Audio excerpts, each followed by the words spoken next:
ازيكم عاملين ايه؟ طبعا قاعدين سقعانين ومتكتكين وقاعدين تحت البطانيه. يلا بقى نعمل حاجه تدفينا في الساعه اللي احنا فيها دي. هنعمل النهارده حمص الشام عشان نتدفى. ومعايا هتعملي حمص الشام باسهل طريقه. يلا بسرعه. اول ما تشوفي الفيديو اعملي لايك للفيديو، ولو لسه ما اشتركتيش في القناه اشتركي معايا في القناه. يلا نبدا طريقه الحمص. بسم الله. اول حاجه هنعملها هنجيب الحمص هنغسله وننقعه حوالي 12 ساعه، يعني مثلا من بالليل لحد الصبح. هنجيب معانا بقى المكونات اللي هنحطها على الحمص زي ما انتم شايفين قدامكم كده. ده قرن شطه اخضر او نص قرن زي ما انا حاطه، ودي بصلايه هنقطعها 4 تربع، واربع فصوص توم، وطماطمتين متوسطين الحجم هنقطعهم برضو 4 تربع عشان يتضربوا معانا في الخلاط كويس.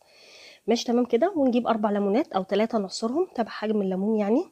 ومعانا كمان مرق الدجاج، ودوت قشر الليمون. القشر ده بتغسليه كويس قبل ما تعصري الليمون عشان خاطر هنستخدمه في سليق الحمص. ومعانا كمان الملح والبابريكا والكمون، دي التوابل اللي بنحطها على على الحمص بتاعنا. ماشي كده احنا جهزنا التوابل، وكمان معانا كوبايه ميه عشان تساعدنا على ضرب الحاجات دي مع بعضها. ده شكل الحاجه اهوت.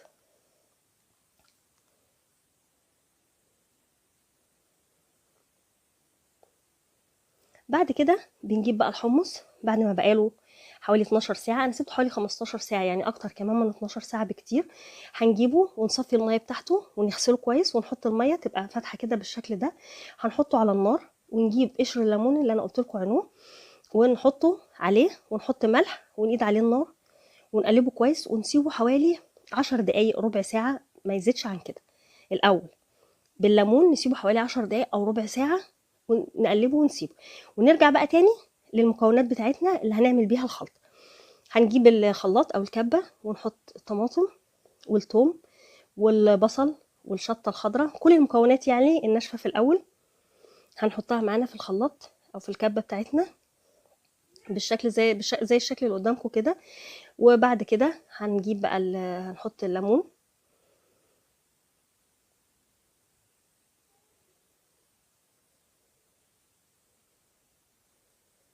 بس مش هنحط كمية الليمون اللي معانا كلها، هنحط نص كمية الليمون ونسيب نصها، او نحط 3 ارباعها ونسيب الربع عشان هنعوزها في الدقة بتاعة الحمص. بعد كده بنحط كوباية المية اللي هتساعدنا على ضرب المكونات دي كلها. وبعدين بعد المية بنجيب بقى مرقة الدجاج. بنجهز مرقة الدجاج. طبعا انت ممكن في مرقة دجاج فورية، ممكن تحطي مرقة دجاج فورية، وممكن لو ما عندكيش فورية تجيبي مكعب زي اللي انا جايباه دوت وتكسريه وتحطيه على الحاجة. هتكسريه بالشكل ده عشان يتضرب كويس يعني. بجد مرقة الدجاج دي من التكات الفظيعة في حمص الشام، بتدي طعم تحفة، بتغير فعلا من طعمه وتخليه كده زي بتاع المحلات. وبعد كده بنحط بقى البهارات بتاعتنا، بنحط الملح والبابريكا والكمون. البابريكا دي ممكن بنحط منها معلقتين كبار او 3 معالق كمان، لان هي اللي بتدي اللون الحلو بتاع حمص الشام ده، اللون الاحمر الجميل بتاع حمص الشام ده بيبقى بسبب البابريكا. بنحط معلقتين او 3، ونحط بعد كده معلقه كمون. بعد ما نحط المكونات دي كلها على بعضها بنبدا بنضربهم في الكبه، بنضربهم ضرب جامد عشان يبقوا سايلين، يعني كانه كده عصير طماطم، يعني مش ان هو ما يبقاش فيه بواقي، يعني ما يبقاش فيه مثلا بواقي بصل بواقي توم. نضربه ضرب جامد يعني ضربه مبرحه. انا حطيت كل حاجه دلوقتي. ده الشكل النهائي معانا. ده شكل الحاجات المكونات بعد ما ضربناها، وده لونه من جوه. نرجع بقى تاني لحمص الشام بتاعنا بعد 10 دقايق او ربع ساعه. ده بيبقى شكله بيبقى عامل ريم كده ابيض على الوش وقشر الليمون. هنبدا بقى نشيل الريم اللي على الوش دوت ونشيل قشر الليمون عشان الميه ترجع شفافه زي ما كانت. شايفين هو بيغلي قدامنا اهو. هنبدا بقى نشيل القشر والريم كله.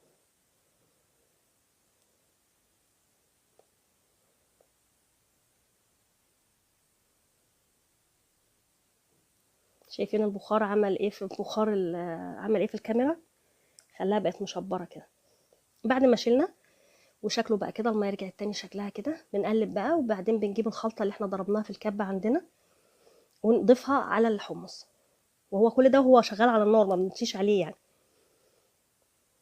شايفين لونه عامل ازاي. نقلبه بقى، نقلب معانا الحمص عشان كله يمتزج ببعضه ويمتزج بالخلطه وكله مع بعض. وبعد كده طبعا احنا حاطين الملح بتاعنا، حاطين ملح على الحمص في ميه السليق وملح في الضرب بتاعه، فهندوق بقى كده نشوف لو لقينا مثلا محتاج ملح نحط له. انا دقته بصراحه ما كانش محتاج يعني، كان هو كده تمام مظبوط يعني. بعد بقى 10 دقايق كده او بعد ما تقلب قلبتين الحمص ده، بناخد كوبايه من الميه بتاعته اللي هي الشوربه اللي احنا عاملينها دي، كوبايه كبيره كويسه يعني، ونجيب بولتين. هنعمل ايه بقى في البولتين دول؟ هنعمل الدقه اللي بتتحط على الحمص. هنجيب معلقتين كمون في البوله الاولانيه، والبوله التانية هنحط فيها معلقه شطه ومعلقه بابريكا. البابريكا برضو عشان اللون، وبرضو بتدي ريحه وطعم حلو. ال- الدقه دي هي تعتبر من اساسيات الحمص، هي بتخلي الحمص زي بتاع المحلات كده بالظبط، او زي اللي بياكلوه على العربيه. بعد كده بقى بنجيب الميه اللي احنا خدناها من الحمص ونحطها، ونحط نصها هنا ونصها هنا، نصها على الكمون يعني ونصها على الشطه، ونقلبه كويس. الكوبايه وقعت، وقع منها نضفها. بعد بقى ما خلصنا هنقلبها كويس، وبعدين نجيب الليمون، بقيه الليمون اللي احنا كنا سايبينه، اللي هو نص الليمون اللي معانا، نحط نصه على الكمون ونصه على الشطه. طبعا التكه دي برضو بتدي مزازه وجمال قوي للحمص. هنقلبه كده بقى، هنقلب الاتنين ونسيبهم، نركنهم ونغطيهم ونركنهم لحد ما الحمص بتاعنا يستوي، ونبدا نصبه ونحطهم في كوبايه الحمص.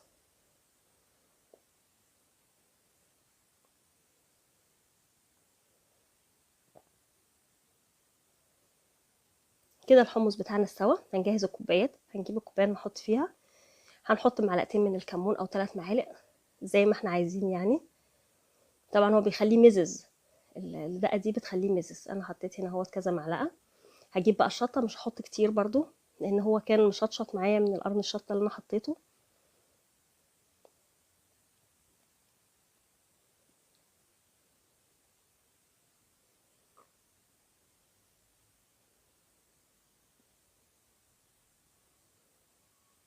كده احنا حطينا الاتنين.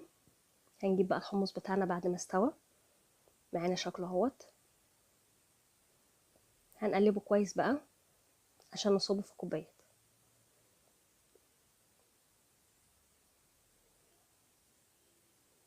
نقلبه عشان ناخد من الحمص الاول، نحط الحمص الاول وبعدين نحط الميه بتاعته. برضو البخار بتاع السخونيه مداري على الكاميرا، بس هو لونه تحفه وريحته جميله جدا بجد. لو عملتيه بالطريقه بتاعتي دي مش هتبطلي تعمليه، ولادك هيحبوه جدا وهيخلوكي تعمليه كذا مره في الاسبوع.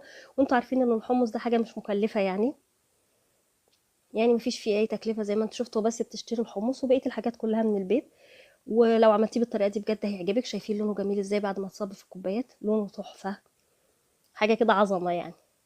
ان شاء الله تعملوه بالطريقه دي، تجربوه والطريقه تعجبكم، وبالهنا والشفا، واستنوني ان شاء الله في اكلات جديده.